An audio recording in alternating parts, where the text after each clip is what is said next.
Bonjour tout le monde, ici Rack. Aujourd'hui, Cyprustar nous lance un défi. 7 questions auxquelles elle voudrait une réponse. Eh bien, tentons d'y répondre. Après tout, on est censé avoir réponse à tout. Eh bien, essayons. Oui, essayons. Je vais pas dire nous allons le faire, mais essayons. Alors, première question. Pourquoi ne peut-on pas creuser à plus de 13 km? À ma connaissance, le forage le plus profond se trouve être SG3. Il est allé jusqu'à 12 300 mètres, un peu moins. Donc, même pas 13 km. Pourquoi n'est-on pas allé plus bas? Il y a plusieurs raisons à ça. Déjà des contraintes techniques, tout simplement. Parce que autant un tube de métal, quand il fait quelques mètres, c'est pas gênant, c'est ultra solide, c'est ultra stable. Cependant, quand ce tube de forage fait plusieurs kilomètres, c'est comme essayer de percer un trou avec une mèche ultra longue. On se rend compte que la mèche, elle joue au spaghetti. C'est-à-dire qu'elle va totalement se contorsionner. Ça, c'est une contrainte physique. Il y a une autre contrainte qui est le poids même de la tige de forage, qu'on appelle un trépan. C'est-à-dire que si une tête de forage en soi n'est pas extrêmement lourde, si l'on rajoute des longueurs de tube derrière pour pouvoir faire tourner ce tube de forage, on se rend compte que le poids devient extrême. Et alors, il faut un soutien qui est lui-même capable de soutenir un poids extrême. Et ainsi de suite. Ce qui fait qu'au final, on se retrouve, pour avancer de quelques mètres, passer cette distance-là, avoir une structure colossale. C'est totalement débile. En plus de ça, il y a aussi le problème de la récupération des débris. Parce que quand on fore comme ça, les débris ne tombent pas par terre. Ils restent dans le trou. Et ces débris, ils posent problème parce qu'ils vont racler sur la tête de trépan et sur la tige en rotation. Et du coup, ça aussi, ça va rajouter beaucoup de problèmes lors du forage. Et il y a aussi un autre problème, c'est que quand on est arrivé à cette distance de 12 000 et quelques mètres, et l'autre problème qui se pose pour le forage, c'est tout simplement la température du sol. C'est-à-dire que sur la terre plate ou concave, le sol devrait refroidir à mesure qu'on s'éloigne de la seule source de chaleur admissible qui est le soleil. Donc la surface devrait être plus chaude que les profondeurs. Or, sur le forage SG3, ce n'est pas du tout ce que l'on a observé. On est monté à 180 degrés au lieu des 100 degrés estimés. Et oui. Or, le métal, plus la température monte, plus lui morfle. Donc ça, c'est aussi un autre problème. Et à supposer que cette distance et ces contraintes aient été passées, il y aurait une autre contrainte, qui est celle de la tectonique des plaques. Parce qu'il ne faut pas oublier que sur le modèle globe, la croûte terrestre est sur un lit mouvant. C'est-à-dire qu'en fait, la croûte terrestre va glisser sur une autre couche de roche. Et quand on arrive à cette ligne de fracture, qui n'est pas une ligne unique, mais une bande où ça fait un peu glissement, comment on fait pour garder un forage droit? Parce que même si on réussit à percer pendant quelques mètres sur la couche en dessous, quand ça va glisser, le trou qui était en dessous et qui était en face, il ne va plus l'être, donc il va falloir recommencer. Seulement ce glissement, il est permanent. Donc actuellement, voilà également une autre raison qui fait qu'on ne peut pas aller trop profond au forage.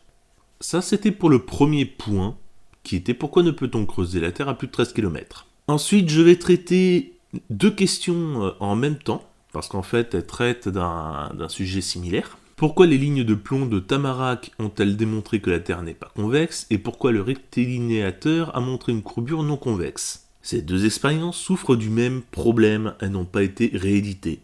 C'est-à-dire que depuis qu'elles ont été faites, elles n'ont pas été reproduites. C'est-à-dire qu'en fait, les seules occurrences que l'on a de ces expériences commencent à dater sévèrement. Le problème, c'est que les 2 expériences souffrent de biais particuliers. Là où l'expérience de la ligne de plomb de Tamarack était franchement foireuse, celle du rectilinéateur, elle, par contre, était bien ficelée. Et à ça, il y a une raison très simple. Moreau, le gars qui a mis en place l'expérience, était un scientifique. Cependant, ce scientifique était concaviste. Eh oui. Donc, le problème qui se pose entre ces 2 expériences, c'est d'une qu'elles n'ont pas été reproduites, et que de 2, il y a des soucis avec le protocole. Je m'explique. Dans l'expérience de la ligne de plomb de Tamarack, déjà il est très compliqué de trouver un article qui soit valable à son sujet. C'est-à-dire qu'hormis les sites conspirationnistes et concavistes, les sources sont en anglais. C'est-à-dire qu'il faut aller chercher les articles originaux pour pouvoir lire ce qui se dit dessus. Et quand on le lit, on se rend compte que cette expérience est controversée. C'est-à-dire qu'en fait, il y a des problèmes dus à cette expérience qui n'ont pas été réglés. Quand on met un fil, quel qu'il soit, dans un tube de 1,5 km, c'est-à-dire le tube, les vents qui permet aux mines de respirer, on se heurte à un problème de taille, l'air. C'est-à-dire que l'expérience de la ligne de plomb de Tamarack a été reproduite 2 fois en réalité. Une première fois avec une ligne en fer qui était aimantable et donc qui pouvait souffrir de ce biais expérimental, parce qu'on parle quand même d'une mine avec des matériaux qui étaient aimantables dedans. Cette expérience a été refaite avec un stabilisateur au niveau du poids en bas, c'est-à-dire un tonneau d'huile, et des fils non aimantables. On a retrouvé des valeurs similaires, sauf que lors de la deuxième campagne de mesure de la deuxième occurrence, on se rend compte que les mesures divergent. Et quand on réfléchit un peu pourquoi, et les scientifiques ont fait le parallèle déjà à l'époque, ils se sont rendus compte que le débit d'air dans les 2 tubes qui ont servi à cette mesure, en réalité il y avait 3 tubes pour la mesure, le débit d'air et sa température influencent les mesures. Donc de fait, cette expérience souffre d'un biais expérimental qui n'a pas été réglé dans aucune de ces occurrences, et donc de fait, cette expérience n'est pas valable en tant que telle pour faire valoir un résultat scientifique valide. Par contre, avec le rectilinéateur, on est avec une méthodologie bien plus solide. La mise en place a été faite de façon répétée, contrôlée, et toute l'expérience a été faite avec des observateurs. Ce qui fait qu'on peut exclure une malfaçon des matériaux, y compris l'action du soleil et de l'eau sur la structure bois et cuivre. Le problème qui se pose cependant, c'est que tout se faisait avec de la visserie, du niveau à plomb et des niveaux à bulles. Ouais, à l'époque, ils n'avaient que ça. Malheureusement, ces appareillages-là ne sont pas forcément suffisamment précis pour assurer un réglage au poil de cul près. C'est-à-dire que chacun de ces outils souffrent du même problème, c'est-à-dire qu'ils dépendent de l'œil de l'observateur.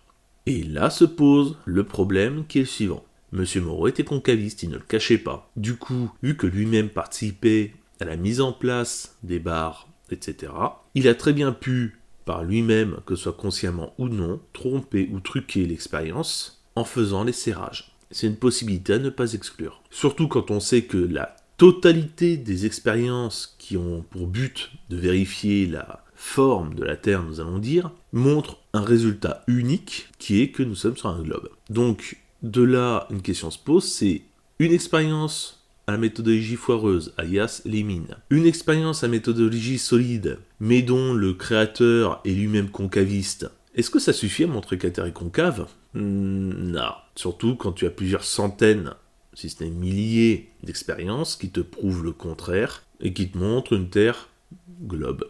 Ouais. Ensuite, voyons pour le mont Canigou et la barre des écrins. Pareil, là je vais répondre en une seule fois parce que c'est le même phénomène qui se passe.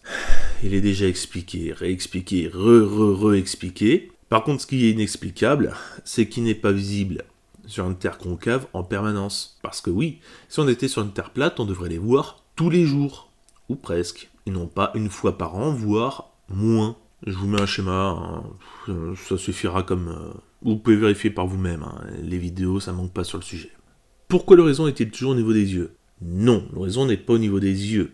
Encore une fois, ça aussi ça a été démonté, ça a été démontré. L'horizon n'est pas au niveau des yeux. C'est juste que l'horizon, il a un angle tellement faible par rapport avec nos yeux qu'on ne le voit pas. Faut bien imaginer que nous avons quand même un triangle avec d'un côté 1 mètre, on va dire 2 mètres de hauteur si vous êtes vraiment baraque, d'un côté, puis à la perpendiculaire, plusieurs dizaines de kilomètres devant vous, si ce n'est centaines ou milliers, selon où vous regardez. Je sais pas si vous vous êtes amusé déjà à calculer l'angle que ça fait, mais c'est un angle infime. Et ça, nos yeux sont incapables de les voir. Nos yeux sont inféodés à notre cerveau. Or, pour notre cerveau, certaines choses sont incompréhensibles.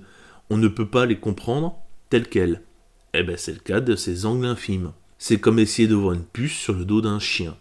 On verra le chien, mais pas l'intégrité de ses poils. Alors encore moins la puce qui se planque sous un de ses poils. Ça a été déjà dit et redit, mais bon. Certains ont la tête dure, n'est-ce pas Cyprus ? Dernière question.